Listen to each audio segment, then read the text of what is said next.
Did you know US and Iran used to be friends? Like, not just neutral, actual allies. And one decision back in 1953 ended up shaping everything we are seeing today. This is the first video in a series where we are going to unpack one of the most complicated conflicts of our times. Imagine your country finally elects a leader people actually like. That leader is Mohammad Mossadegh. He is not a dictator, not a king, just a regular elected leader. And his big idea is pretty simple. Why are foreigners making money off our oil? It should belong to us. You see, at that time, most of the Iran's oil was controlled by a British company called Anglo-Iranian Oil Company. And Iran was getting, honestly, a pretty unfair deal.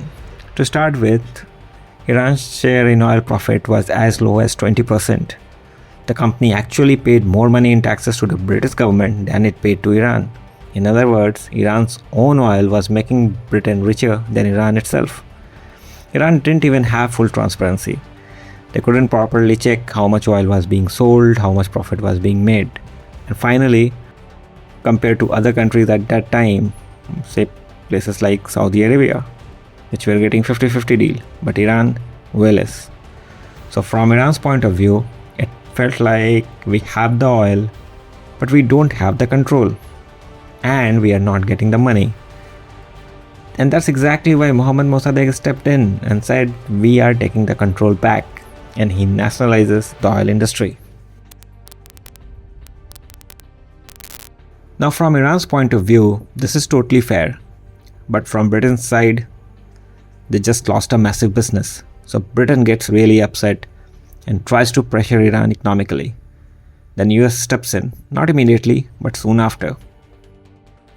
Remember, all this is happening during the Cold War era. So US is thinking, if Iran becomes unstable, what if Soviet Union gains influence here? So even though Mossadegh wasn't communist, the US starts seeing him as risky. Instead of negotiating, they went behind the scenes. They planned a secret operation called Operation Ajax. And this is the wild part. They spread negative propaganda about Mossadegh, paid people to protest, created chaos in the streets, got parts of military on their side. Basically, they made it look like the country was going to fall apart. Eventually, Mossadegh is removed from power, and the king Mohammad Pahlavi comes back with much stronger control, and he is very pro-US. Imagine yourself as an ordinary Iranian citizen. You voted for a leader, and then another country secretly helps remove him. How will you feel? You will start feeling irritated, disgusted, and angry. A lot of Iranians felt like their democracy was taken away. US cared more about oil and power than Iranian people.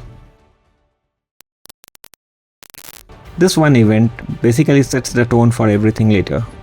In the coming videos, we'll uncover more pivotal moments that shaped the course of US-Iran conflict.